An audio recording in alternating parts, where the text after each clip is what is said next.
మీరు హైదరాబాద్ పోయినప్పుడు Begumpet to Nampally CBI కోర్టుకి వెళ్తున్నప్పుడు ఏమన్నారండి అందరూ? రప్ప రప్ప. ఏంటిది? ఇదేమన్నా పుష్ప 2 సినిమానా? ఏదో డైలాగ్స్ వాళ్ళు ఎంటర్టైన్మెంట్ చేయడానికి పెడతారు. మరి చాలామంది స్లోగన్స్, కేరింతలు, line is back to Hyderabad. 2029లో మన టార్గెట్ ఫిగర్, మ్యాజిక్ ఫిగర్ 88 వస్తే ఇక గంగమ్మ జాతరే, ఇంకా రకరకాలు. రేపు హైదరాబాద్లో జగనన్న రూల్.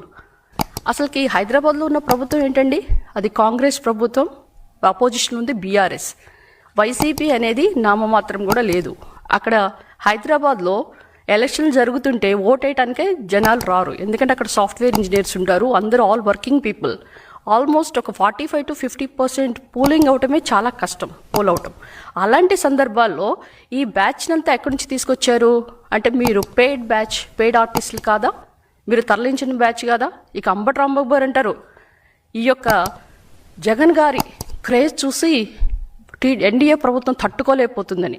ఏం క్రేజ్ అండి? ఈ గంజాయి బ్యాచ్ని దించడమా మీ క్రేజ్?